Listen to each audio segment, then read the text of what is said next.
Hasratku, rinduku, memuji, memuliakan. Shalom Bapak Ibu dan Saudara yang terkasih dalam Tuhan kita Yesus Kristus. Ada satu kasus atau fenomena yang tidak bisa dihindari, bahwa ada anak-anak yang lahir yang dikenal sebagai anak indigo. Apa itu anak indigo? Pada umumnya anak indigo ini adalah anak yang memiliki kemampuan luar biasa, atau dengan kata lain memiliki indera keenam, dapat melihat hal-hal supranatural, memiliki pengetahuan yang lebih yang tidak dimiliki oleh orang pada umumnya, oleh anak-anak pada umumnya.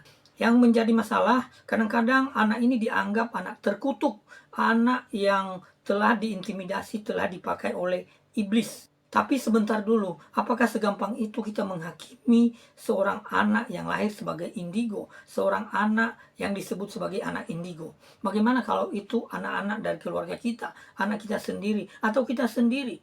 Sudahkah kita mendengarkan bahwa anak itu atau kita ini orang yang terkutuk, orang yang tidak berasal dari Tuhan?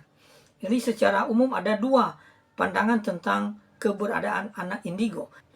Yang pertama mengatakan ini berkat dari Tuhan, yang kedua mengatakan ini kutuk.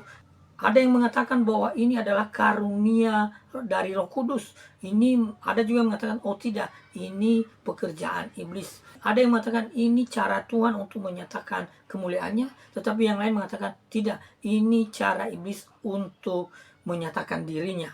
Mana yang benar? Apa kata Alkitab?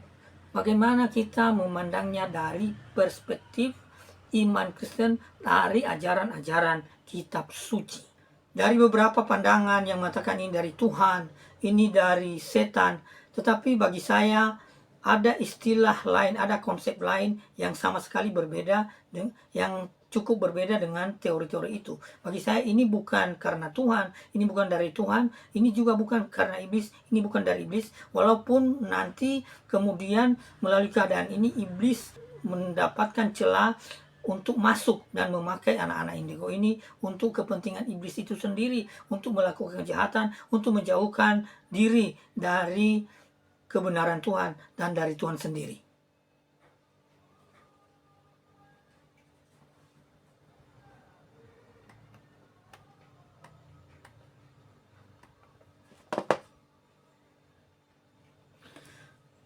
Secara umum, indigo memiliki arti mendasar, yaitu merujuk pada warna biru keunguan di antara biru dan ungu pada spektrum warna. Atau anak indigo yang dipercaya memiliki kemampuan spiritual atau kemampuan supranatural seperti membaca pikiran atau memprediksi masa depan dengan kecerdasan tinggi dan kreativitas yang luar biasa.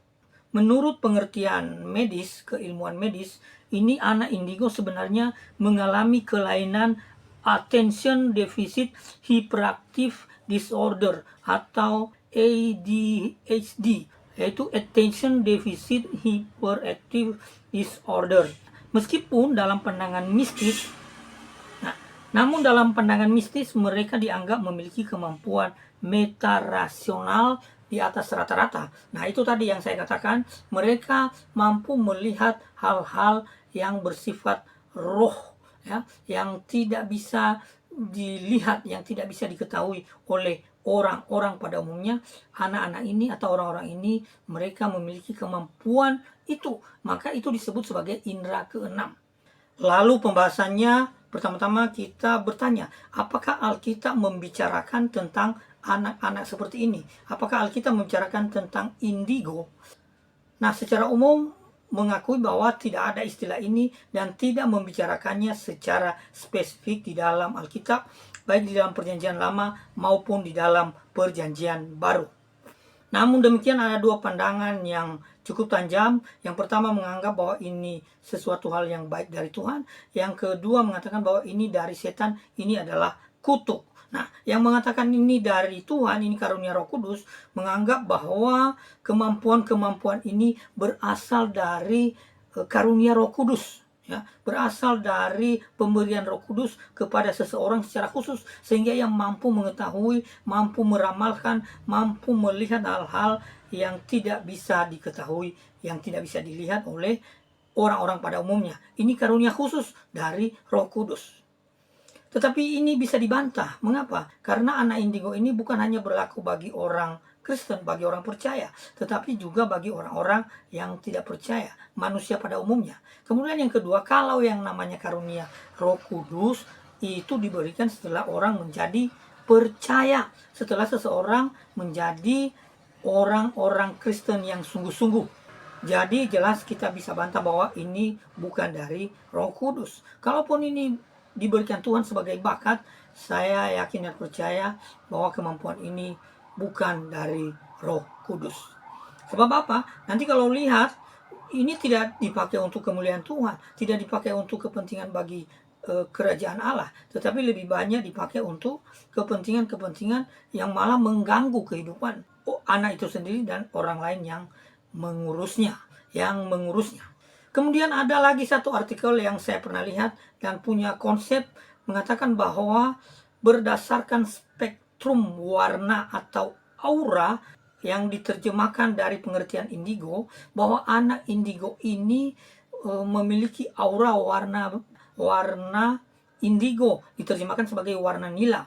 Warna ini adalah warna di antara biru dengan ungu tua. Nah, mereka menganggap bahwa warna ini adalah warna akan Allah. Jadi ketika para pemazmur mengatakan langit biru, demikian juga Tuhan memerintahkan kepada Musa untuk memakai jubah ungu tua, jubah warna biru untuk melambangkan kekuasaan dan kemuliaan Allah. Jadi anak indigo ini adalah anak yang diberikan kemampuan khusus untuk mampu melihat kekuasaan dan kemuliaan Allah, dan kemudian melalui anak itu kemuliaan Allah itu dinyatakan kepada orang lain, kepada manusia. Jadi saya coba baca ya artikelnya. Ada yang mengaitkan definisi warna pencampuran biru dan ungu tua, itu maksudnya anak indigo ya, dan mengaitkannya dengan kecerdasan dan kemuliaan dari Allah. Menurut teori ini, anak indigo adalah dari Tuhan.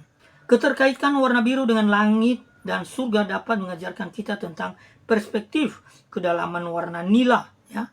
Nila itu adalah indigo ya menurut mereka. Dapat mengingatkan kita untuk melihat melampaui keadaan kita saat ini dan mempertimbangkan perspektif yang lebih luas dan kekal yang diberikan oleh iman. Sebagaimana di dalam Kolose pasal 3 ayat 2 menganjurkan, pikirkanlah perkara yang di atas, bukan yang di bumi.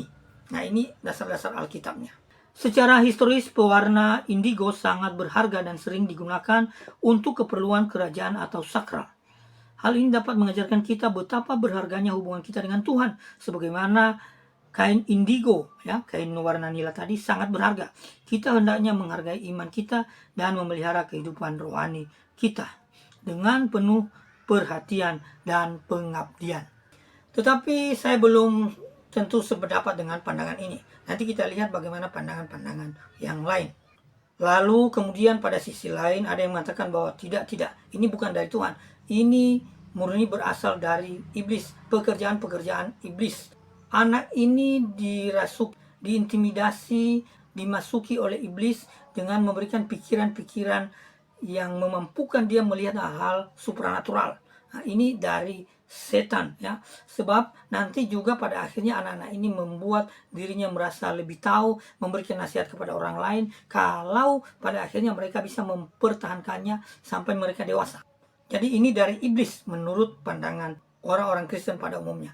Anak ini cenderung dianggap aneh, walaupun dia memiliki pengetahuan lebih. Dia dianggap aneh, susah bersosialisasi, sering terganggu, dan tidak mau melakukan perintah orang lain. Justru hal-hal yang dia lihat itu membuat dia tidak bisa konsentrasi, tidak bisa bersosialisasi dengan baik sebagaimana anak-anak pada umumnya. Dan berdasarkan penelitian yang dilakukan mengatakan bahwa anak-anak indigo ini, sifat indigonya, pengetahuan ini akan hilang menjelang dia dewasa. Tetapi yang lain juga ditemukan bahwa ada orang-orang yang bertahan dalam keadaan indigo ini dan kemudian pada akhirnya menjadi paranormal. Ada juga konsep lain mengatakan bahwa ini adalah bagian dari konsep New Age Movement. gerakan zaman baru. Dari gerakan inilah menghasilkan anak-anak indigo, menghasilkan anak-anak dengan aura warna indigo.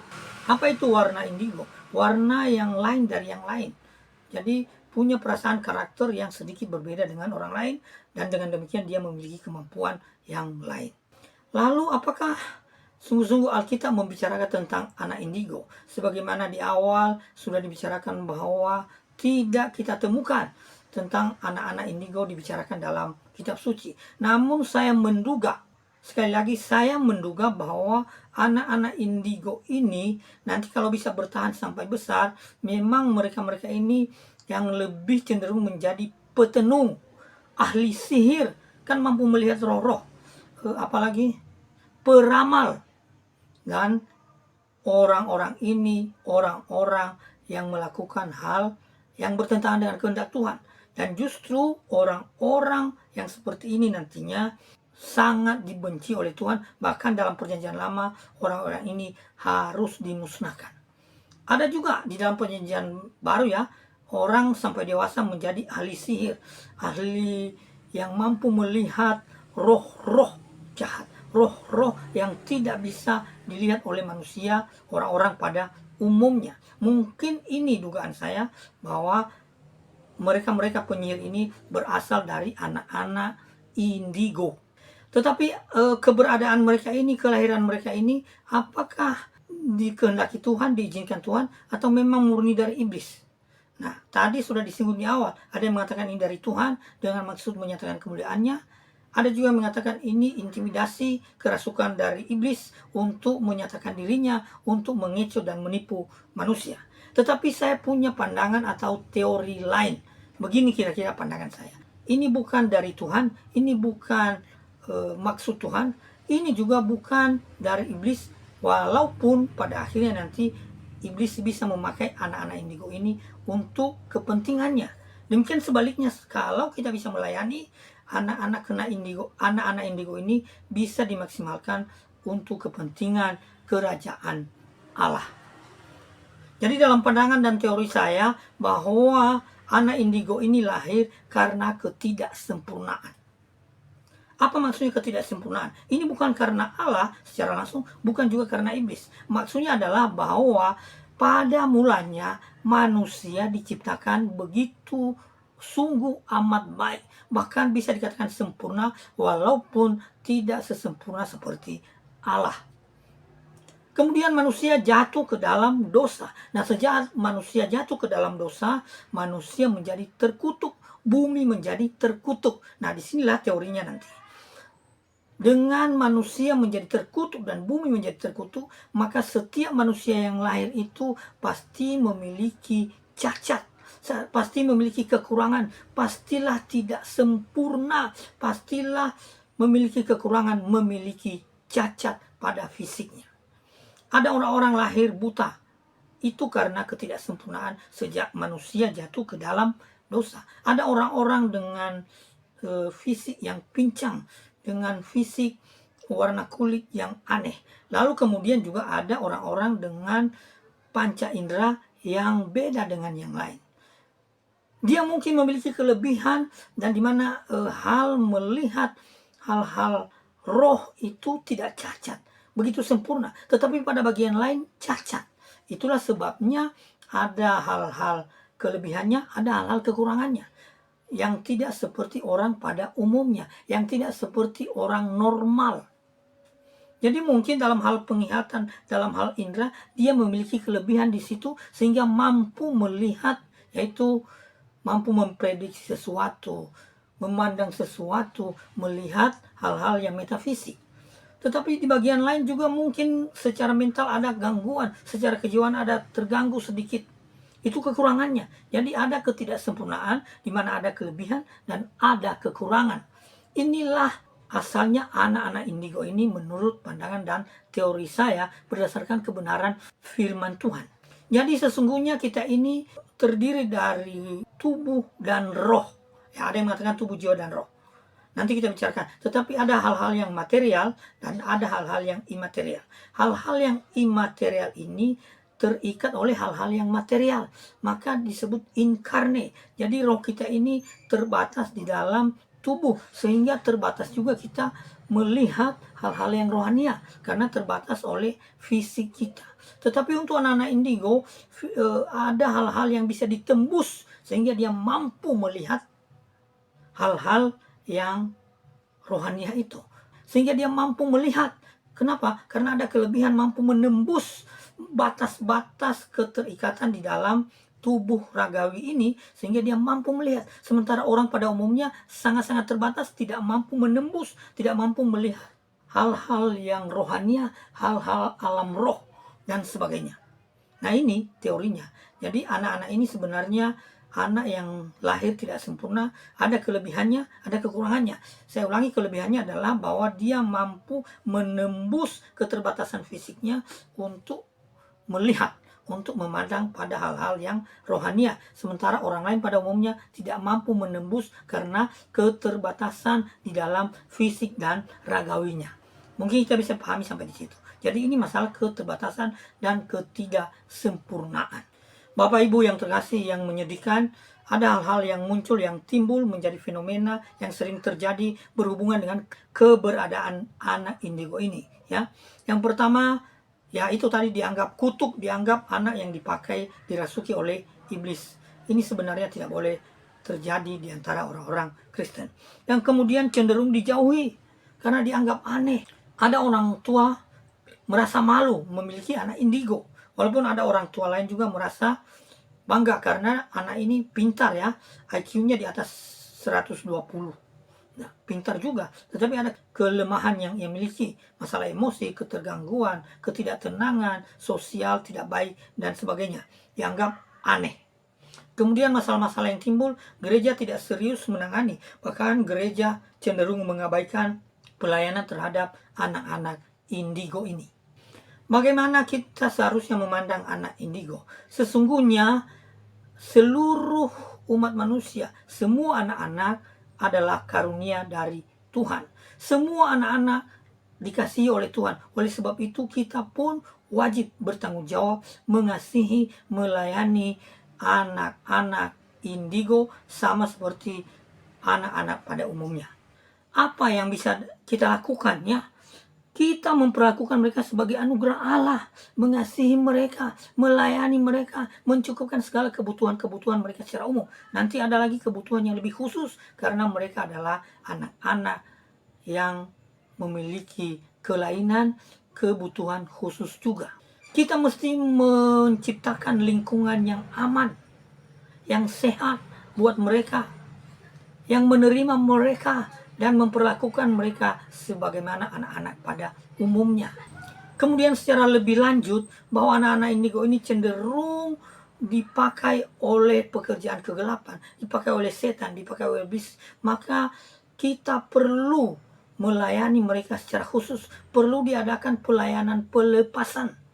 Walaupun ini bukan dari iblis, tetapi karena anak-anak ini lebih rentan dirasuki, dipakai oleh setan atau iblis. Maka diberikan pelayanan khusus, dilakukan pelayanan pelepasan, dilakukan pelayanan untuk membebaskan mereka dari pekerjaan-pekerjaan iblis. Kemudian di bagian yang terakhir, kita harus akui bahwa anak-anak indigo ini punya kelebihan, punya kekurangan. Dalam hal kekurangannya kita melayani mereka, dalam hal kelebihan mereka kita pakai, kita arahkan itu untuk dipakai bagi kemuliaan Allah. Ya, mungkin mereka punya bakat yang lain, bermain musik, melukis, bernyanyi, atau memprediksi sesuatu hal dalam koridor kebenaran Tuhan ya. Kita maksimalkan itu, kita pakai itu, dan kita pakai untuk kemuliaan Tuhan. Kita libatkan mereka dari kelebihan-kelebihan bakat yang mereka miliki itu untuk pelayanan, untuk pekerjaan Tuhan. Amin Bapak Ibu. Ini yang bisa kita lakukan. Jadi dengan demikian keberadaan anak indigo ini, kalau kita melakukan hal-hal ini bukan kutuk. Ini justru menjadi berkat yang besar. Ini menjadi berkat bagi kemuliaan Allah. Ini menjadi sarana untuk kita mendapatkan kemuliaan Allah dan kita pun memuliakan Allah dalam kehidupan kita. Amin Bapak Ibu. Di bagian terakhir saya mau ulangi sekali lagi bahwa kita jangan menganggap anak-anak indigo ini sebagai anak-anak terkutuk. Kita jangan menganggap bahwa anak-anak ini anak yang dipakai oleh iblis. Justru anak-anak indigo ini adalah merupakan tanggung jawab kita untuk kita layani, untuk kita kasihi, untuk kita berikan hal-hal terbaik dan kita maksimalkan potensi mereka bagi kemuliaan Allah. Dengan demikian nanti kemuliaan Allah semakin dinyatakan dalam kehidupan kita, dan pada akhirnya Tuhan sangat berkenan dalam kehidupan kita dan di dalam kehidupan kita bergereja. Terpujilah nama Tuhan dari selama-lamanya sampai selama-lamanya. Amin.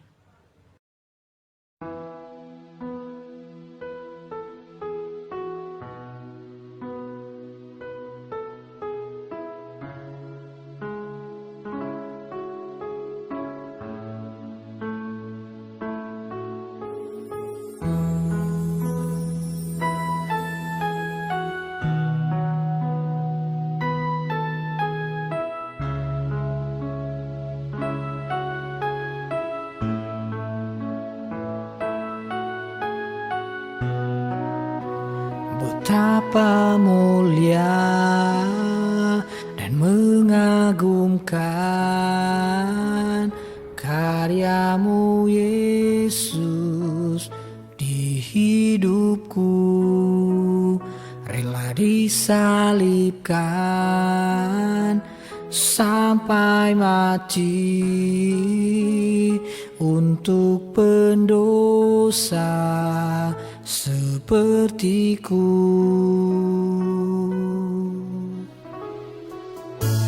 Semua ini karena kasih,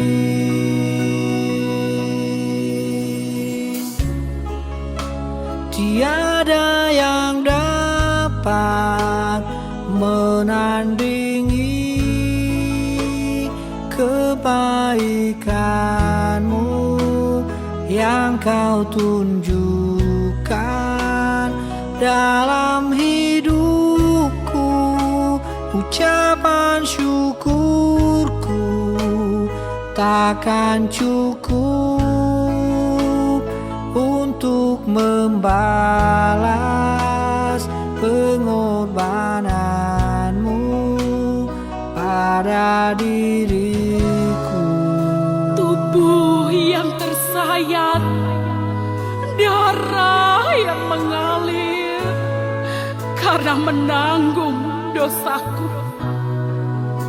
Berkali-kali aku jatuh, namun tangan kasih-Nya selalu terbuka menerimaku kembali. Tiada pengorbanan seperti pengorbanan Kristus. Betapa mulia dan mengagumkan karyamu Yesus di hidupku, rela disalibkan sampai mati untuk pendosa sepertiku. Semua ini karena kasih, tiada yang dapat menandingi kebaikanmu yang kau tunjukkan dalam hidupku. Ucapan syukurku takkan cukup untuk membalas pengorbananmu.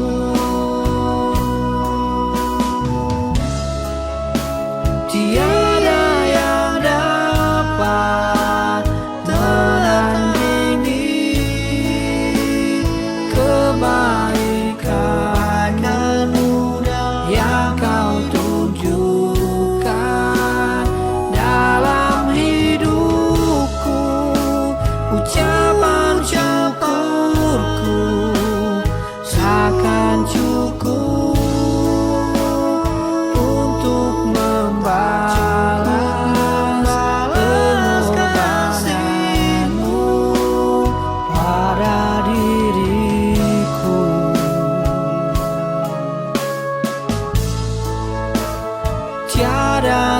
terbalas.